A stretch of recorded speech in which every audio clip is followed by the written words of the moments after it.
जय हिंद। आज आप लोगों के लिए जीव विज्ञान है ना, जो क्लास 10th का है, जीव विज्ञान का आज पहला चैप्टर आज से जो है आप लोग का न्यू बैच स्टार्ट है। और हम इसमें कोशिश करेंगे कि पूरा जो है मैथ के अलावा यानी कि साइंस और सोशल साइंस का जो भी टॉपिक रहेगा कोशिश करेंगे धीरे धीरे कवर करें, ताकि जो है सुबह का बैच जो चल रहा है उसके अलावा जो बैच नया स्टार्ट किए इसमें हम धीरे धीरे करके आप लोगों का कोर्स समाप्त कर देंगे जल्दी। और अगर जल्दी ख़त्म होता है तो इससे क्या होगा कि आपको टाइम मिलेगा रिवीजन करने का। तो जितना आपके पास ज़्यादा टाइम रहेगा, 5 महीना 4 महीना अगर टाइम रहता है तो आप एक बार फिर से रिवीजन कर लीजिएगा पूरा चैप्टर का, है ना। और ऐसा नहीं तो होगा कि शुरू से पढ़ते पढ़ते दिसंबर पहुंचा दीजिए, जनवरी फरवरी 2 महीना बचेगा तो आप ई रिवीजन करें कि रिवीजन करें, इससे ये हो जाता है अंत में। अंत के समय में थोड़ा सा समय ज़्यादा रहेगा तो आपको ज़्यादा फायदा। अगर मान लीजिए सितंबर तक ख़त्म हो जाता है, अक्टूबर तक कोर्स, तो आपके पास फिर भी 4-5 महीना बचती है तो अच्छा बेहतर रहेगा, है ना। तो इसीलिए कोशिश करेंगे कि हम जो है आप लोगों को एक बार पहले सब चैप्टर को समाप्त कर दें। और आप लोग भी कोशिश करें कि बढ़िया तरीके से रिवीजन करते रहें, क्लास रेगुलर करें, हो सके तो कम से कम एब्सेंट हो तो बेहतर होगा। यदि गलती से एब्सेंट भी हो जाए तो वीडियो यूट्यूब पर डाला हुआ रहता है, फिर भी एक बार एक प्रयास करें कि देख ले उस वीडियो को, जिससे क्या होगा कि आपका पूरा भरपाई हो सकता है अगर 1 से 2 बार वीडियो को भी आप देखते हैं तो, ठीक है। और जो हमारे चैनल पर वीडियो को देख रहे हैं आज, उनसे मतलब बस यही गुजारिश है कि आप लोग हमारे चैनल से बने रहें। और अगर कुछ आपको लगता है कि हमें लाभ होता है तो अपने दोस्तों के साथ शेयर कर दें, ठीक है। चलिए आज का जो है आप लोग का सबसे पहले हम स्टार्ट करने वाले हैं आप लोग को जीव विज्ञान। क्या स्टार्ट करने वाले हैं? जीव विज्ञान, ठीक है। सर ये जीव विज्ञान के बारे में आप लोग बहुत बार पढ़े होंगे, 9 में पढ़े होंगे, 8 में पढ़े होंगे, 7, 6 जो भी होगा सभी क्लास में पढ़े होंगे, है ना। तो सभी क्लास में पढ़े होंगे तो सबसे पहले आप लोग के लिए देखिए आज का मोटिवेशनल कोट्स कहता है, जिसे खुद पर विश्वास हो वो यही कहता है, जिसे खुद पर विश्वास हो वही कहता है मेहनत कर किस्मत का लिखा भी बदलता है नहीं। यानी कि पहले सबसे पहले तो आपको खुद पर विश्वास होना चाहिए कि मैं कर सकता हूँ, है ना। आई कैन डू इट, क्या होना चाहिए? आई कैन डू इट, मैं इसे कर सकता हूँ। ये बात को हमेशा याद रखिए, क्योंकि जब तक आपके अंदर क्षमता नहीं रहेगा, जब तक कि आपके अंदर ही खुद नहीं पता रहेगा कि हम इस काम को कर सकते हैं, तो आप कैसे करिएगा, है ना। इसीलिए कोई भी लक्ष्य होता है तो उसे पाने के लिए सबसे पहले आपके पास एक जिद होनी चाहिए। आप सोचिए कि हम इसे कर सकते हैं। जैसे बात है टॉप करने की, अगर आप बोर्ड का एग्जाम का तैयारी करें तो आप सोच रहे हैं कि हमको अच्छा नंबर लाना, तो आपके अंदर खुद पहले कॉन्फिडेंस नहीं हम पास हो पाएंगे कि नहीं हो पाएंगे, अगर हो भी जाएंगे तो कितना नंबर आएगा, यानी आपको खुद से कॉन्फिडेंस नहीं है, तो बताइए अगला कितना कॉन्फिडेंस भर सकता। इसलिए आपको सबसे पहले कहा जाता है खुद पर क्या होना चाहिए? विश्वास होना चाहिए। क्या होना चाहिए? विश्वास होना चाहिए। तो चलिए चैप्टर को स्टार्ट करने से पहले आप लोग को हम बता दिए कुछ मोटिवेशनल कोट्स, जिससे क्या होगा आपको जो है एनर्जी फील होगा और पढ़ने पर थोड़ा सा आपका ध्यान आकर्षित होगा, है ना। तो पहला चैप्टर है आपका क्या है? जय प्रकर्म। क्या है? जय प्रकर्म। जय प्रकर्म में बहुत सारे चीज़ आएंगे। सबसे पहले उसमें पोषण पढ़ना है। क्या पढ़ना है? पोषण। इसके बाद आपको पढ़ना होगा श्वसन, है ना। क्या पढ़ना होगा? श्वसन। लेकिन सबसे पहले आपको क्या पढ़ना होगा? पोषण। आपको सबसे पहले हम जय प्रकर्म के बताने के पहले आपको सबसे पहले हम जीव विज्ञान जो शब्द है इसकी हम थोड़ा सा चर्चा करते हैं। तो अगर सुनने का प्रयास करेंगे आप लोग कि जीव, जीव जैसी सुने होंगे जीव, तो जीव का मतलब क्या हुआ? जीवन। जीव का मतलब उसके अंदर कुछ जीवन है। जैसी बात आई जीव की तो यानी उसके अंदर जीवन है। साइंस मतलब विज्ञान, मतलब उसमें ज्ञान की बात है। तो उसी प्रकार से जैसे पढ़िएगा भौतिकी, रसायन, तो इसमें कहीं नहीं चर्चा है कि जीव। आप भौतिकी में पढ़िएगा प्रकाश, उसमें जीव है। केमिस्ट्री में पढ़िएगा अभिक्रिया के बारे में, है ना। विद्युत के बारे में, विद्युत जीव है? नहीं है। लेकिन यही एक पार्ट है जीव विज्ञान, जिसमें जीव मतलब जान रहेगा। क्या रहेगा? जान रहेगा। और वही चीज़ आपको पढ़ना है, आया समझ में। तो उसकी कैटेगरी होगी, जीव विज्ञान की भी 2 कैटेगरी होगी। एक हो जाएगा आपको जंतु विज्ञान और एक हो जाएगा आपको वनस्पति विज्ञान। जंतु विज्ञान और वनस्पति विज्ञान। सर जंतु विज्ञान क्या? तो जिसमें जीव का अध्ययन होगा, जिसमें जीव जंतु का अध्ययन होगा उसे जीव विज्ञान नहीं, जीव विज्ञान तो कहेंगे ही साथ साथ, जिसमें जीव हो जीव विज्ञान। मतलब जीव जंतु का अगर अध्ययन कर रहे हैं तो जीव विज्ञान के बाद क्या हो गया? जंतु विज्ञान। लेकिन इसी में आएगा आपको कि पेड़ पौधे का अध्ययन। किस चीज़ का अध्ययन? पेड़ पौधे का। तो यदि आप पेड़ पौधे का अध्ययन यानी वनस्पति विज्ञान हो जाएगा, क्या हो जाएगा? वनस्पति विज्ञान। तो आपको यही पहले नंबर आया। अब देखिए जैव प्रकर्म हम लोग जानेंगे। सबसे पहले जीव विज्ञान शब्द, जीव विज्ञान का पिता, कुछ ये सब बातों को हम लोग जान लेते हैं। जीव विज्ञान का पिता किसे कहा जाता है? अरस्तु को। जीव विज्ञान का पिता अरस्तु, जीव विज्ञान का पिता अरस्तु को। ठीक है, तो इस बातों को भी ध्यान में रखना। अब देखिए जैव प्रकर्म। जैव प्रकर्म के मतलब पोषण आया यानी लाइफ प्रोसेस। मतलब लाइफ प्रोसेस का मतलब क्या होता है?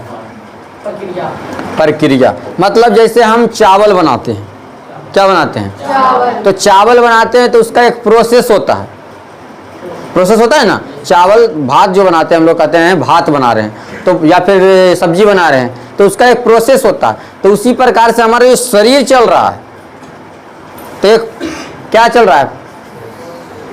प्रक्रिया से चल रहा है, एक प्रोसेस से चल रहा है। समझ रहे हैं? जिससे हम लोग खाते हैं, उसको पचाते हैं, फिर उसका उत्सर्जन करते हैं। तो ये क्या है? एक प्रोसेस है। इसमें कोई भी एक चीज को अगर आप रोकिएगा, जीवन खत्म। खाइए नहीं कीजिएगा, बचिएगा, पचेबे नहीं कीजिएगा, बचिएगा, और उत्सर्जन नहीं कीजिएगा तो बचिएगा। तो जीवन में सब चीज जरूरी है। पोषण के अंतर्गत जितना आएगा सब जरूरी। जैसे श्वसन बिल्कुल जरूरी है, उत्सर्जन बिल्कुल जरूरी है, नियंत्रण एवं समन्वय जरूरी है। क्योंकि अब तक जब तक आपके अंदर नियंत्रण है, जैसे मान लीजिए अब इसका काम है दिल का धड़कना। दिल का धड़कना क्या है? अनैच्छिक क्रिया कि इच्छा से होता है? इच्छा से होता है दिल का धड़कन? नहीं। तो अगर ये बंद हो जाएगा, ये बंद होगा तो बंद हो जाइएगा, नहीं बंद हो जाएगा। तो वही आपको है प्रोसेस में ये एक तरीका हुआ। ये प्रोसेस मतलब क्या हुआ? प्रकर्म। प्रकर्म मतलब एक प्रकर्म एक शब्द है जिसको कहते हैं तरीका। सीधे क्या कह सकते हैं हम? तरीका। तो कह सकते हैं कि वे सारी क्रियाएं जिनके द्वारा जीवों का अनुरक्षण होता है उसे जैव प्रकर्म कहते हैं। यानी जीवों का जो मेंटेनेंस होता है, क्या होता है? तो जीवों का जो मेंटेनेंस होता है उसे क्या कहेंगे? जैव प्रकर्म कहेंगे। अब मेंटेनेंस क्या है? तो मेंटेनेंस है कि हमको भोजन लेना है, मेंटेनेंस है कि हमको जल लेना है, मेंटेनेंस है कि हमको वायु लेना है, यही सब ने। मेंटेनेंस है कि इसमें उसका मतलब कि पाचन क्रिया का करते रहना है। ये सब क्या है? मेंटेनेंस के अंतर्गत आएगा। तो ये एक प्रोसेस है। तो वही है कि जिसमें जीवों का अनुरक्षण हो, जीवों का क्या हो? मेंटेनेंस हो। तो सीधे एक बार में समझ जाइएगा उसे क्या कहते हैं? जैव प्रकर्म। क्या कहते हैं? जैव प्रकर्म। अब उसके बाद आगे आया क्या चीज? पोषण। क्या आया है? पोषण। ठीक है। पोषण का मतलब हुआ आपका जीना। जीव जो जिंदा रहते हैं, आपका लाइफ जो आगे चल रहा है, तो किसके कारण संभव है? पोषण के कारण। पोषण के कारण वही है कि पोषक तत्व जितना भी है उसको हम लोग भोजन के रूप में ग्रहण करते हैं ना। चाहे वह किसी भी रूप में हो, पीने के रूप में या खाने के रूप में लेते हैं। नहीं, कुछ चीज़ को हम लोग पी लेते हैं, जैसे दूध हो गया, दही हो गया, पानी हो गया, जल है। समझ में? अभी गर्मी का दिन है, ताड़ वाला जूस हो गया, नहीं इसका भी यूज होता है ना। उसके अलावा जो भी ये सब जितना भी प्रोसेस है वो सब आपको जितना करा कि वह विधि जिसके द्वारा जीव पोषक तत्वों को ग्रहण कर उसका उपयोग करते हैं उसे पोषण कहते हैं। एक बार में समझिए कि जो हम लोग खाते हैं यानी पोषक तत्व है। अब कोई तो ईटा पत्थर तो खाएगा नहीं, हाँ नहीं खाएगा, तो पोषक तत्व होगा नहीं होगा। तो पोषक तत्व जैसे हम लोग चावल, दाल, रोटी, सब्जी, पनीर, तड़का, अंडा, मुर्गा, मछली, है ना, है समझ में, मीट, ठीक है, पनीर, पुलाव, खीर, बहुत सारा वगैरह वगैरह। तो इस तरह के जो है आपको जो भी शब्द रहेगा, जो भी मतलब कि रहेगा, उसको हम लोग क्या कहेंगे? पोषण कहेंगे। उसको हम लोग ग्रहण करेंगे तो क्या करेंगे? पोषण करेंगे, है ना। बहुत से लोग मतलब और भी एक्स्ट्रा प्रोटीन लेने के वजह का प्रयास करते हैं, जैसे हॉर्लिक्स का, बॉर्नवीटा, कॉम्प्लान। तो वो किस लिए लेते हैं? क्योंकि उसका पोषण जो होता है वो क्या हो? वृद्धि हो। पोषण क्या हो? वृद्धि हो। कोई जैसे मान लीजिए आपको चाहते हैं कि मोटा होना है, हमको सिंपल बात है, मोटा होना, थोड़ा सा मेहनत करना है समय समय। आपको प्रतिदिन सिर्फ क्या करना है, 4 केला, लेकिन आप उतना बना पाइएगा, लिमिट तो नहीं, क्या करना पड़ेगा आपको, लिमिट बनाना पड़ेगा। हर दिन 2 केला सुबह, 2 केला शाम, दूध के साथ आप लगातार 42 दिन लीजिए, आपका शरीर पूरी तरह से आपका डेवलप करना स्टार्ट हो जाएगा। लेकिन बन नहीं पाता है। कहिएगा सर आप क्यों नहीं करते, नहीं हो पाता कंटिन्यूटी। आज खाएं तो कल भुला गए, चना दिए फूले तो फूलते रह गया, सत्तू लाए तो घोराले रह गया। तो लेकिन तो ऐसा पोषक ये आप हम लोग जो चावल खाते हैं, रोटी खाते हैं, तो इससे ऊर्जा तो मिलती है, लेकिन अगर और शरीर को मतलब बढ़ाना है आपको, जैसे किसी को कम करना है तो क्या करेगा, खाना छोड़ देगा, कम हो जाएगा, पार हो जाएगा, तो तबीयत खराब हो जाएगा। किसी को कम करना है तो क्या करेगा, अधिक मेहनत करेगा, दौड़ेगा, एक्सरसाइज करेगा, कम हो जाएगा। अब कहेगा हमको कम करना है, 5 दिन नहीं खाएंगे, निश्चित है कि इफेक्ट क्या पड़ेगा, शरीर पर पड़ेगा, तबीयत खराब हो जाएगी उससे। आया समझ में। तो ये आप ये नहीं समझिए कि मोटा होने के लिए बहुत ज़्यादा खाना है, पतला होने के लिए खाना नहीं है। एक होता है लिमिट पोषक का आधार, समझिए ना। यानी किसी को अगर मोटा उटा होना है तो ये फॉर्मूला को आप यूज करिए, कोशिश करिए, देखिए, है ना। और किसी को अगर पतला होना है तो बस वही कीजिए, वॉकिंग कीजिए, ठीक है। आगे समझिए पोषण के बारे में।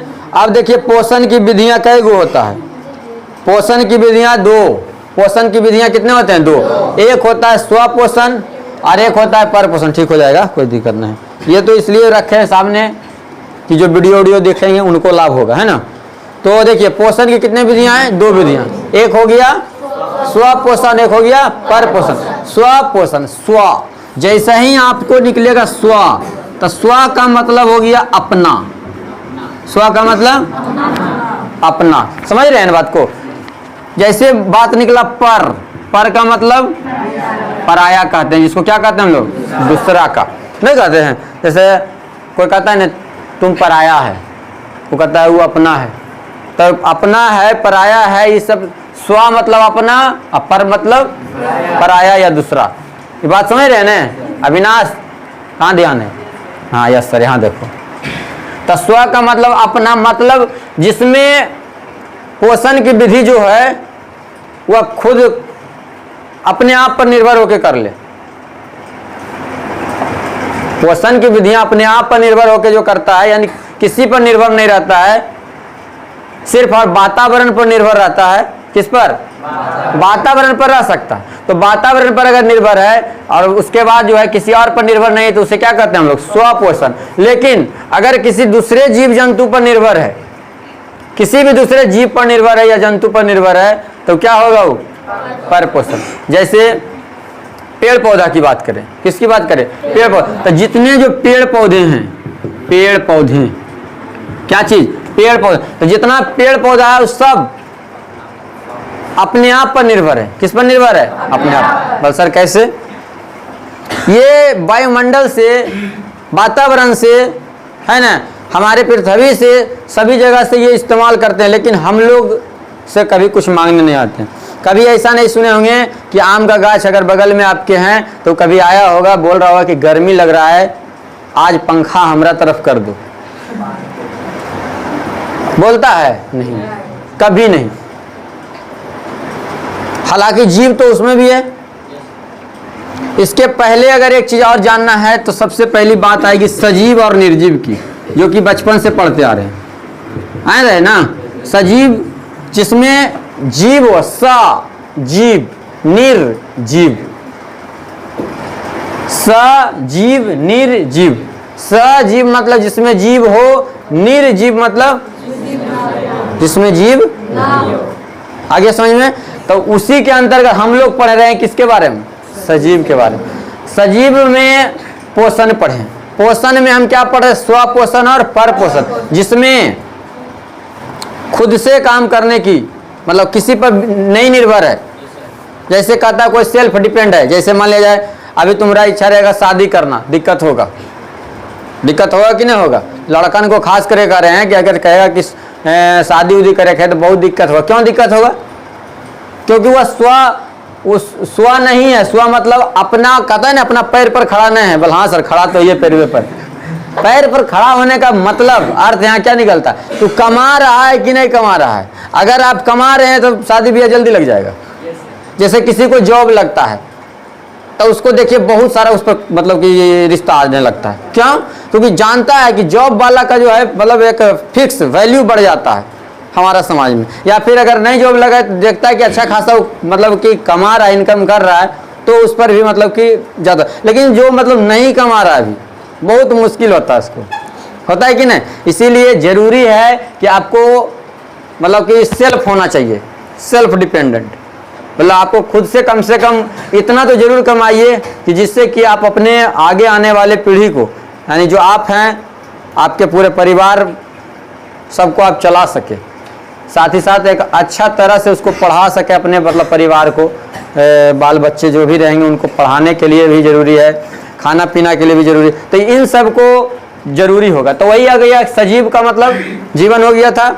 उसके बाद आ गया क्या चीज़? स्वपोषण। और उसके बाद आप सीख गए पर पोषण, मतलब जो दूसरों पर निर्भर रहेगा। ठीक है, आगे देखिए टॉपिक क्या कहता है। देखिए स्वपोषण के बाद जान गए क्या दिया हुआ है यहाँ पर, परिभाषा भी देख सकते हैं। ऐसे जीव जो भोजन के लिए अन्य जीवों पर निर्भर नहीं रहते हैं। ऐसे जीव जो अन्य जीवों पर निर्भर नहीं रहते हैं, किसके लिए? भोजन के लिए, है ना। जैसे मान लिया जाए गाय, देखें गाय, तो गाय का जो बछड़ा होता है वो किस पर निर्भर होता है? अपनी माँ पर, अपनी माँ पर। तो बताइए गाय का बछड़ा स्वपोषी कि परपोषी? परपोषी हो। ऐसा नहीं कि सर वो तो हमसे हेल्प नहीं लेता है, वो हमसे नहीं, किसी भी जीव जंतु पर अगर है, किसी भी जीव जंतु पर, ऐसे जीव जो भोजन के लिए अन्य जीवों पर निर्भर ना रहकर अपना भोजन एवं स्वयं संश्लेषित कर लेता है, मतलब स्वयं अपने अंदर वो संश्लेषित कर लेता है, स्वयं उत्पन्न करना, स्वयं संश्लेषित करना, और उसे क्या कहेंगे? यानी जितना हरा पौधा होगा सब क्या होगा? सब पेड़ पौधा क्या होगा? स्वपोषी। ठीक है, चलिए। रोहित कुमार कुछ काटा है कि आँख में? तो सोया हुआ था दिन भर, तब आँख कैसे इतना फूल गया है? स्वपोषी बन रहा था सुत के की, किसी से कोई मतलब नहीं, एकदम सूत्र हो पढ़ रहा था, पढ़ते पढ़ते इतना आँख फूला है। वाह, अब की बार 450 पार। चलिए, पर पोषण, ऐसे जीव जो अपने भोजन के लिए किसी न किसी रूप में अन्य जीवों पर आश्रित होते हैं, अन्य जीवों पर आश्रित होते हैं, मतलब किसी दूसरे जीव पर। जैसे हम लोग किसी न किसी पर आश्रित हैं। बस सर कमाएंगे तब तो आश्रित नहीं रहेंगे, नहीं, आप कमाइएगा फिर भी आश्रित होते हैं। आप क्यों ना महीना के 50 लाख कमा लीजिए, 50 करोड़ कमा लीजिए, चाहे 50 रुपया कमाइए, चाहे 50,000 कमाइए या 5,000 कमाइए, आप फिर भी किसी न किसी पर निर्भर रहिएगा। क्या आप चावल अपने उपजा लीजिएगा? अगर आप उपजा भी लिए तो चावल को आप लोग हेल्प ले रहे हैं ना?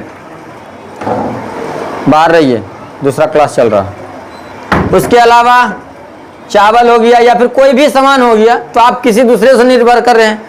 मान लीजिए आपको खाने का मन है मीट, मटन, या मटन कहाँ से बना लीजिएगा आप? हवा से। हवा से बनेगा? नहीं बनेगा। कोई जीव को काटिएगा, कटाक कटाक कटाक, नहीं आया समझ में कि नहीं? जैसे मान लिया जाए आपको कुछ भी या दूध वगैरह कुछ भी हो तो दूसरे जीव से हम लेंगे, तो दूसरा जीव से लिए तो क्या हो गया? सब क्या हो गया? पर पोषण। अब पर पोषण में भले अलग अलग प्रकार हो जाएगा, पर पोषण में क्या हो जाएगा? अलग अलग प्रकार हो जाएगा। पर पोषण कितने प्रकार के हो जाएंगे? 3 प्रकार के। पर पोषण 3 प्रकार के। पहला को कहते हैं हम लोग मृतजीवी पोषण, क्या कहते हैं? मृतजीवी। दूसरा को कहते हैं परजीवी पोषण, और तीसरा को कहते हैं प्राणी सम पोषण। ठीक है, क्या क्या बोले सुने? मृतजीवी पोषण, परजीवी पोषण, प्राणी सम पोषण।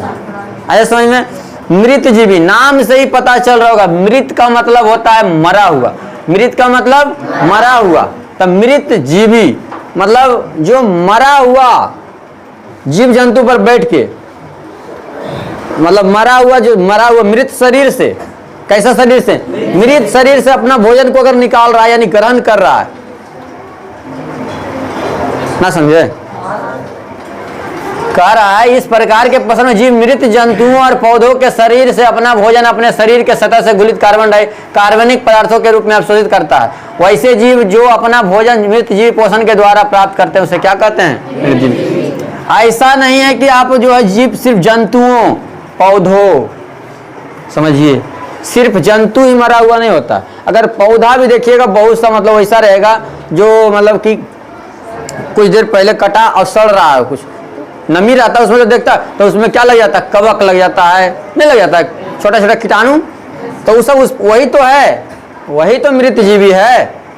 क्या है? मृत जीवी। आया समझ में? तो जो मरे हुए जीव जंतु के शरीर पर आश्रित होकर अपना भोजन को ग्रहण करता है उसे क्या कहेंगे? मृत जीवी पोषण कहेंगे। समझ में आ गया? आगे देखिए अगला, देखिए कुछ एग्जाम्पल अभी देखिए, कवक, बैक्टीरिया, बैक्टीरिया का मतलब जीवाणु, उसके बाद क्या प्रोटोजोआ जो भी है, सब क्या है? मृत जीवी पोषण के अंतर्गत आएगा। अगला देखिए परजीवी पोषण। क्या है? परजीवी पोषण। परजीवी पोषण में कहता है इस प्रकार के पोषण में जीव दूसरे प्राणी के संपर्क में, किसके? दूसरे प्राणी के,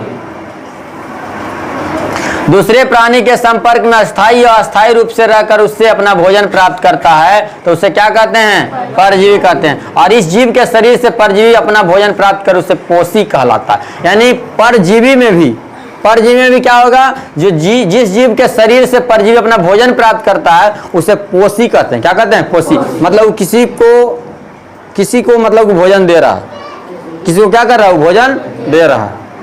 आया समझ में? नहीं, परजीवी है। परजीवी में भी बहुत प्रकार आएगा। कुछ जो है आपको लाभ देगा, कुछ जो है आपको लाभ देगा। लाभ मैंने समझ रहे हैं? कुछ परजीवी किस वातावरण को फायदा पहुंचाता है, कुछ परजीवी हानि पहुंचाता है। जैसे अभी मृत जीवी के बारे में, तो मृत जीवी क्या है? मृत जीवी से जैसे अगर मान लिया जाए कहीं जानवर उनवर मर जाता है, क्या हो जाता है? जानवर उनवर मर जाता है तो उस पर क्या होता है? चील उल जो बाज उज रहता है वो मतलब कि उसको खा के नष्ट कर देता है। क्या करता है? तो उससे क्या होता है? थोड़ा सा साफ सफाई का भी काम हो गया, नहीं हुआ? अब जैसे जंगल उंगल में अब हाथ मार गया कोई जानवर उनवर ट्रेन वेन से कट के, तो वहाँ साफ करने के लिए कोई जाएगा नहीं जाएगा? उधर जानवर उनवर की जगह पर उस क्या करता है? जो भी मृत जीवी होगा, परजीवी होगा, कुछ वैसे। आए समझ में? तो परजीवी में भी बहुत प्रकार होते हैं। आप लोग देखे होंगे परजीवी दूसरा जीव पर निर्भर रह जाता है। जैसे देखिएगा आप लोग देहात हुआ है तो मैं तो अक्सर देखे होंगे कि भैंस जो होता है ना, भैंस या फिर कोई भी मतलब कि बड़े बड़े जीव, उसका कान में जो होता है वो अथी हो जाता है, गुज्जू उज्जू जो होता है उसको कहते हैं। तो उसको जो है देखिएगा, जो चिड़ैया उड़ैया छोटा होता है ना, छोटा छोटा कौआ या चिड़ै, वो बैठ जाता है उस पर और उसका कन्ना में बैठ के ना देखे हैं? देखे हैं? तो उससे फायदा हुआ कि नहीं हुआ? उसका कान सफा हो गया और उसका पेट भर गया। ना समझे? समझे सोना? तो ये परजीवी है, दूसरा जीव पर निर्भर हो गया। दूसरा जीव पर क्या हो गया? निर्भर हो गया। है समझ में? ऐसे नहीं सिर्फ पैसे से चला देंगे हो जाएगा, नहीं समझाएंगे तो फिर दिक्कत होगा, समझाएंगे तो ज्यादा दिन तक याद रहेगा। आगे देखिए प्राणी संपोषण। प्राणी संपोषण, प्राणी संपोषण किसको कहते हैं? गेट को लॉक कर दिए थोड़ा देर।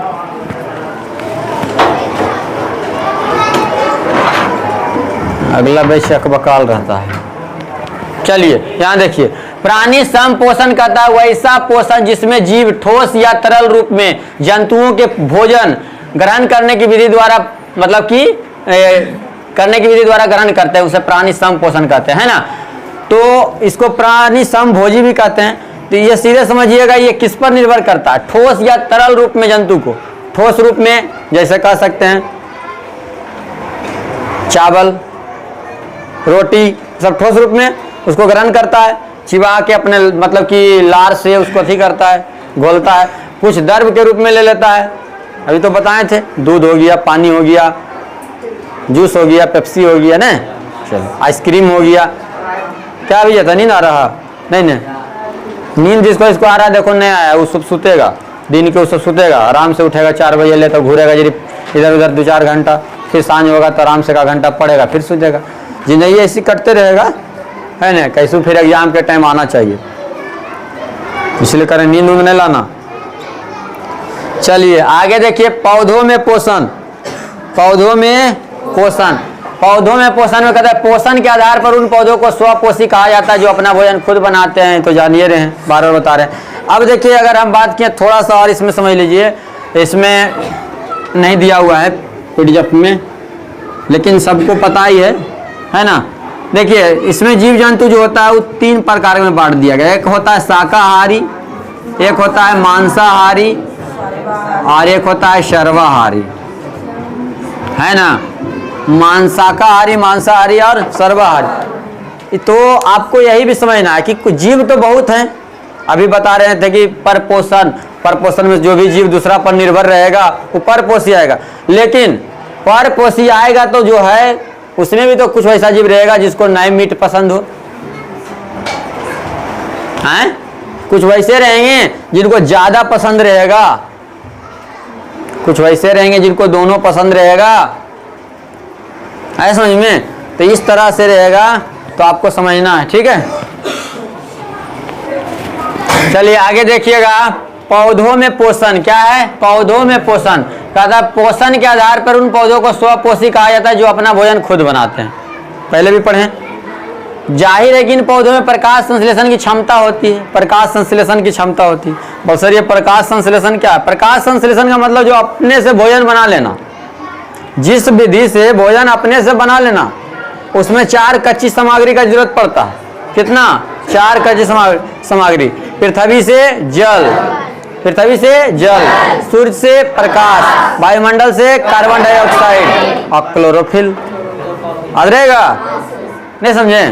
पृथ्वी से जल, वायुमंडल से कार्बन डाइऑक्साइड, सूर्य से प्रकाश और एक क्लोरोफिल, ठीक है। तो इन 4 चीजों को जरूरत पड़ती है किसे? भोजन बनाने के लिए। और इन चीजों को ही क्या कहते हैं? प्रकाश संश्लेषण कहते हैं। यानी जिस प्रक्रिया द्वारा पौधा अपना भोजन तैयार करते हैं उसे, उस मूलभूत प्रक्रिया को क्या कहते हैं? प्रकाश संश्लेषण कहते हैं। और सभी पौधों में क्या होता है? क्लोरोफिल होता है। क्या होता है? क्लोरोफिल। जिससे क्लोरोफिल से क्या होता है कि जो सूर्य के प्रकाश को अवशोषित करता है। सूर्य के प्रकाश को क्या करता है? क्लोरोफिल का हिंदी में उसको कहते हैं पर्णहरित। कहीं कहीं आएगा आपको हिंदी वर्ड, तो उसे याद रखिए, पर्णहरित। और इसके कारण एक पत्तियों का रंग क्या होता है? हरा होता है। तो प्रश्न डायरेक्ट आएगा, किसके कारण खून का रंग लाल होता है? हम तो सोच रहे थे कि बोलो तुम लोग क्लोरोफिल के कारण। तो खून का रंग लाल अलग है, वो होता है हीमोग्लोबिन। क्या होता है? समझ में आया रे? हाँ, क्लोरोफिल दिमाग में चल रहा था, चला रहे थे हम क्या चीज? क्लोरोफिल दिमाग में। और क्वेश्चन कहाँ से लाए थे? हीमोग्लोबिन से। इससे होता है क्या? दोनों ऑप्शन में रहेगा। हम आखिर ये क्यों पूछे? क्योंकि ऑप्शन में दोनों रहेगा, हीमोग्लोबिन भी और क्लोरोफिल भी। पढ़ेगा बढ़िया नहीं बच्चा। खून की कमी मतलब खून का रंग लाल होता है, अच्छा ऑप्शन है क्लोरोफिल। और रंग देगा उसे बगल में कहेगा ये कर, हम तो क्लोरोफिल रंग दिए, इसका होना चाहिए था हीमोग्लोबिन। तब कहाँ? अब पछताए तो होत क्या जब चिड़िया चुग गई फिर। ना समझे? अब पछताए तो होत क्या जब चिड़िया चुग गई खेत। मतलब कि जब चिड़िया जैसे अब मान लीजिए कुछ खेत में लगा हुआ है, अब खा गया, चाहे कुछ भी हो, जानवर हो या कुछ भी, चाहे कि आप छत पर गेहूं पसार दिए और कबूतर आके टपक के लेके चल गया, तब लेके चल गया, तो बाद में गेला के बाद कोई उपाय है? कुछ नहीं करिएगा। आप कुछ कीजिएगा? कुछ नहीं कीजिएगा। कबूतर कितना टपकाइएगा? काट दीजिएगा। किसको? कौआ को। आ गया समझ में रे? चलिए, तो प्रकाश संश्लेषण के बारे में जानेंगे। प्रकाश संश्लेषण का सूत्र होता है CO2 + H2O, और यहाँ से हो जाएगा C6H12O6 O2 + H2O। इसको संतुलित करने के लिए 6 यहाँ लगाता है, 12 यहाँ, 6 यहाँ, 6 यहाँ, ठीक है। H2O का मतलब जल, C6H12 और O6 का मतलब क्या होता है? OCH, हाँ, ग्लूकोज होता है। C6H12 OCH, ग्लूकोज हो गया। ग्लूकोज प्लस ऑक्सीजन प्लस जल, ग्लूकोज प्लस ऑक्सीजन प्लस जल, यहाँ पर कार्बन डाइऑक्साइड प्लस जल। समझ गए ना? आप लोग जल को एकदम जरूर सूत्र याद रखिए, सब तीनों चारों को, जल, ग्लूकोज, है ना। उसके बाद क्या है? कार्बन डाइऑक्साइड, कार्बन डाइऑक्साइड, ये सब को आपको हमेशा याद रखना। और एक क्या हो गया? ऑक्सीजन। फिर जरूरत पड़ेगा जैसी जैसी, तो आपको जरूरत पड़ेगा तो लिखिएगा, है ना। तो इन सब सूत्र को हमेशा याद रखिए। जैसे जल का तो क्या याद रखिएगा? H2O। आपको क्या चाहिए? H2O चाहिए। है ना। जैसे वाटर बोलते हैं इंग्लिश में, तो आप साइंस पढ़ रहे हैं तो H2O का इस्तेमाल कर सकते हैं। Sir I am going to drinking H2O, drinking H2O ना हो जाएगा। सर मैं पानी पीने जा रहा हूँ ना हो जाएगा। तो जैसे वाटर करते हैं तो वाटर का यहाँ पर H2O बोलिए, 2-4 दिन बोलिएगा, क्या हो जाएगा, याद हो जाएगा। उसके अलावा ग्लूकोज, ग्लूकोज जैसे गर्मियों के दिन में क्या करना चाहिए, ग्लूकोज का इस्तेमाल करना चाहिए, जिससे क्या होगा, आपके अंदर एनर्जी आएगी, थकान दूर करता है। तो क्या हो जाता है ये ग्लूकोज,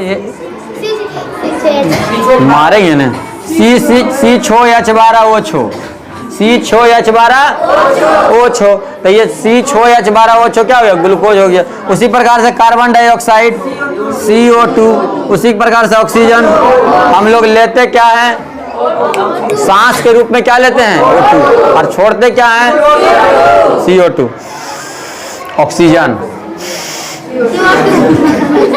क्या हो गया, आया समझ में, उड़िया गई, नहीं उड़ियाई, इसको टेंशन हो गया, हम तो उड़िया रहे हैं सर, हवा में ऐसे ऐसे उड़ जा रहे हैं, अब बच गई नहीं। अच्छा चलो, तो आ गया प्रकाश संश्लेषण का स्थान। देखिए प्रकाश संश्लेषण का स्थान मुख्य रूप से पत्ता में ही होता, पत्ता के द्वारा ही होता। लेकिन पत्ता जब झड़ जाता है तब वो तना समझते हैं ना, तना के ऊपर जो रहता है उसका क्या कहता है, क्लोरोप्लास्ट, उसको हम लोग क्या जानते हैं, क्लोरोप्लास्ट के रूप में उसको जानते हैं। देखिए आगे पढ़िए, प्रकाश संश्लेषण प्रक्रिया आदि से अंत तक क्लोरोप्लास्ट में होती है।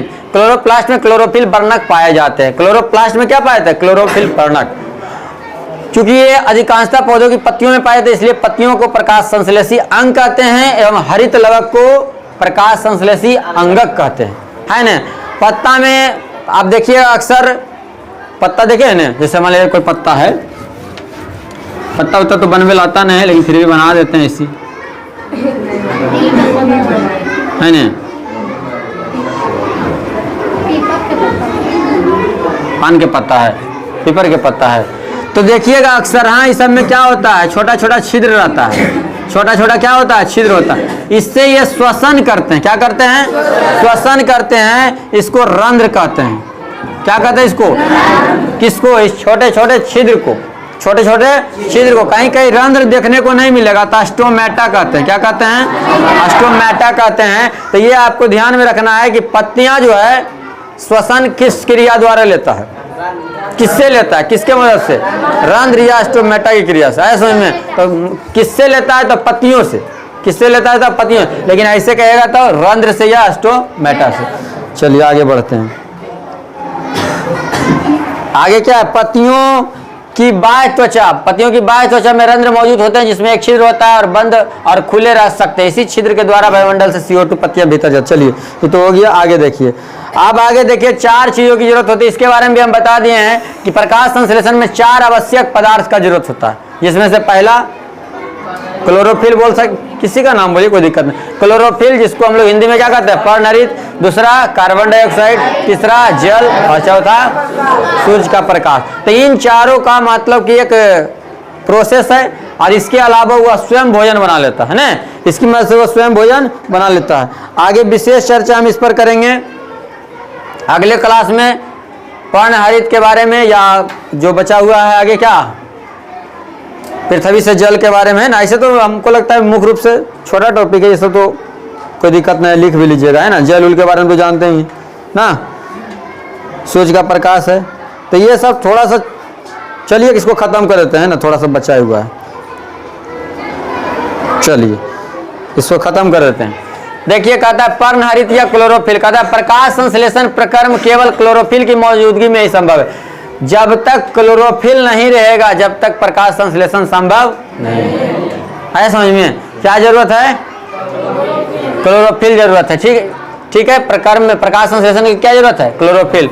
चूंकि क्लोरोफिल ही वह वास्तविक अणु है जिसके द्वारा प्रकाश संश्लेषण की प्रक्रिया संपन्न होती है, यानी यह सबसे मेन इकाई है। सबसे मेन इकाई कौन हो गया, क्लोरोफिल हो गया। आगे देखिएगा, कार्बन डाइऑक्साइड, क्या हो गया, कार्बन डाइऑक्साइड। कहता है प्रकाश संश्लेषण में पौधे कार्बन डाइऑक्साइड का ग्रहण करते हैं। ध्यान दीजिएगा, जीव जंतु कार्बन डाइऑक्साइड को छोड़ते हैं, छोड़ता है नहीं, छोड़ते हैं।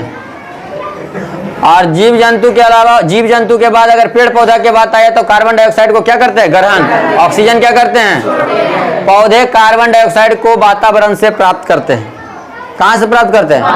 हम लोग ऑक्सीजन कहाँ से प्राप्त करते हैं? अपने अपने घर से डिब्बा में रखे रहते हैं, जब जरूरत पड़ता है ऑक्सीजन तान लेते हैं ना। जैसे बाजार गए हैं, ले जाएंगे, घटेगा कौन दुकान में बैठे हुए नहीं देगा तो क्या करेंगे? डिब्बा निकालेंगे, ऑक्सीजन ले लेंगे। नहीं रे, शॉपिंग करेंगे तो है समझ भी था नहीं बोलती सृष्टि। जल, जल के बारे में तो जानते हैं, पौधे अपने भोजन का अधिकतर भाग जल से प्राप्त होता है ना, जल से प्राप्त करता है। और जल के ही कारण उसमें क्या होता है? वृद्धि होता है। जल के कारण क्या होता है? वृद्धि होता है। वृद्धि मतलब विकास किसके कारण होता है? जल के कारण। ठीक है, नहीं हो रहा ठीक। प्रकाश संश्लेषण के लिए भी एक अनिवार्य घटक है जल। चलो उधर छोड़ो, नहीं ठीक हो रहा था। अब एक आ गया सूर्य का प्रकाश। हरे पौधे केवल सूर्य के प्रकाश से ही कार्बन डाइऑक्साइड को शुद्ध करते हैं। क्या करते हैं? शुद्ध करते हैं। कार्बन डाइऑक्साइड को शुद्ध कैसे करते हैं? तो सूर्य के प्रकाश से। किससे शुद्ध करते हैं? सूर्य के प्रकाश से। चलिए आगे, समाप्त हो गया। समाप्त हुआ है कहाँ तक? पौधों में पोषण तक। अभी बचा हुआ है इसके अलावा जंतुओं में पोषण बचा हुआ है ना, जंतुओं में पोषण बचा हुआ है। ठीक है, तो इस तरह से अगला पार्ट को हम बताएंगे। मिलते हैं अगले क्लास में। आज के लिए बस इतना ही। ठीक है, हमेशा याद रखिएगा, अच्छा से मेहनत करते रहिए। जय हिंद।